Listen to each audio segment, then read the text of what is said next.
En réalité, l'objectif de l'indice de monnaie de réserve internationale est de pouvoir gérer votre patrimoine en vous appuyant sur quelque chose de global, soit quelque chose qui représente l'économie mondiale.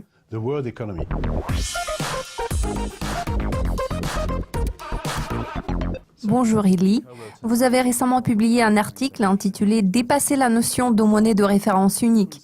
Pourquoi avez-vous décidé d'écrire cet article et sur quoi porte-t-il ? Eh bien, l'approche fondée sur une seule monnaie de référence ne semble pas être suffisante en ce moment.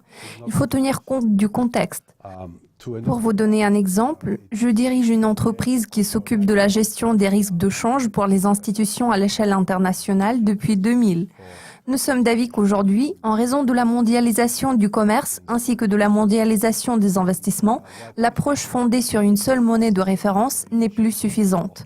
Notre obligation fiduciaire est de protéger votre richesse dans l'économie mondiale et non pas à l'échelle d'un seul pays.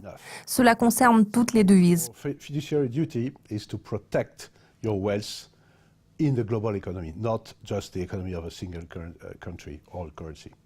Dans votre article, vous avez mentionné l'indice mondial des devises de réserve. Pourriez-vous nous fournir plus de détails à ce sujet ? En réalité, l'objectif de l'indice mondial des devises de réserve consiste à vous aider à gérer votre patrimoine en vous appuyant sur quelque chose de global, soit quelque chose qui représente l'économie mondiale. Pour ce faire, nous prenons les 15 plus grandes économies mondiales, leurs devises respectives, que vous pouvez voir sur ce graphique circulaire, et un peu d'or. C'est ce que nous appelons l'indice global des devises de réserve. L'ensemble de ces monnaies couvre 85% de l'économie mondiale. En parlant des investisseurs, quelle est la meilleure façon de gérer leur patrimoine à long terme ? Je pense qu'il est nécessaire que les investissements aient de la valeur non seulement dans tel ou tel pays, mais à l'échelle mondiale. Si vous voulez protéger votre pouvoir d'achat, vous devez l'intégrer dans l'économie mondiale. Nous pouvons constater que c'est la monnaie de réserve mondiale qui remplit cette fonction. Il existe un principe d'investissement bien connu selon lequel il ne faut pas mettre tous les œufs dans le même panier. Supposons que ce panier représente une seule devise. Aujourd'hui, il est très difficile pour moi de dire avec certitude quelle monnaie je pourrais choisir dans les 6-12 prochains mois ou bien dans les 2-3 prochaines années. Chaque devise a le potentiel de s'apprécier ainsi que le potentiel de se déprécier. Cela est difficilement prévisible, ce qui est confirmé par la récente chute de la livre sterling et la volatilité que nous avons observée sur le marché des changes.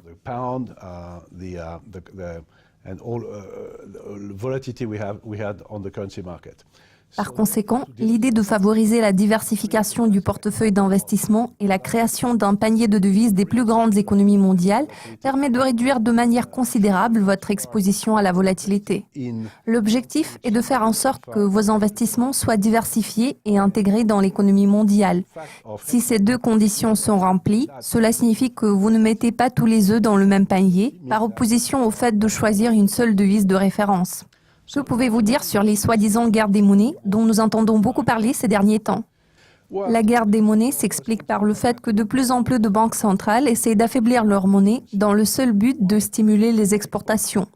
Cela signifie que tous les détenteurs d'actifs doivent être très prudents car ils risquent de voir disparaître la totalité du rendement de leurs actifs s'ils ne font pas attention à leur monnaie de base ou bien à la monnaie de référence dont ils analysent la performance dans le processus de gestion de leurs actifs. C'est pour cette raison que la monnaie de réserve mondiale répond à cette nécessité, car il ne s'agit pas de favoriser telle ou telle monnaie. Ce que nous voulons, c'est de parvenir à la diversification. Nous voyons de nouveaux acteurs dans le jeu de la guerre des monnaies. L'un des exemples les plus récents est celui de la Banque centrale japonaise qui essaye d'affaiblir le yen. Beaucoup de pays ont essayé de faire la même chose.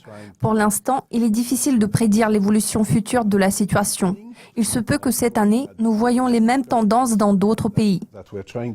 Même la Banque centrale européenne se réjouit de voir l'euro à un niveau relativement faible. Il est à noter que la Suisse, et plus particulièrement la BNS, serait très heureuse de voir le franc suisse à un niveau plus bas. Je voudrais souligner que dans ce type d'environnement, la gestion des monnaies devient une tâche assez difficile pour nous si nos clients préfèrent détenir des titres libellés dans une seule devise. Quant à la guerre des monnaies, elle est susceptible de durer longtemps.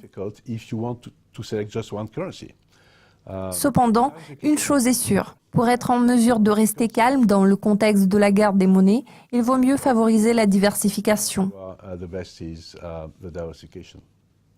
Comment pouvons-nous utiliser la stratégie du panier de devises à l'approche du Brexit?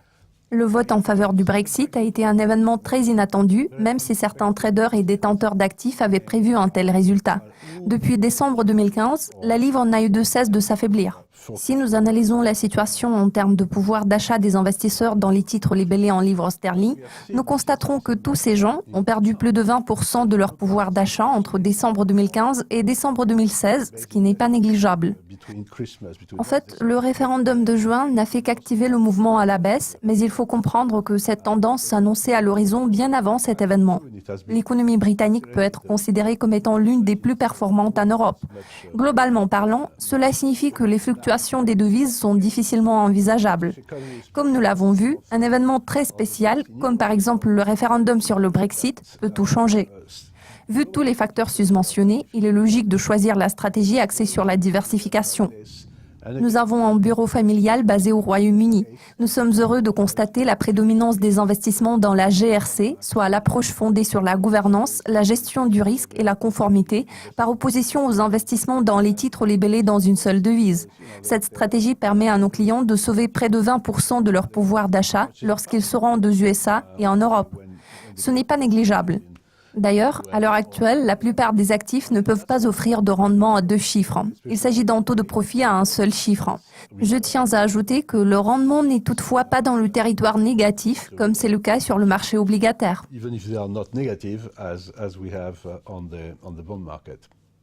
Élie, tous mes remerciements pour votre participation. Merci de m'avoir reçu. Si vous avez apprécié cette vidéo, n'hésitez pas à cliquer sur j'aime et à laisser vos commentaires sur notre site. À la prochaine! Now.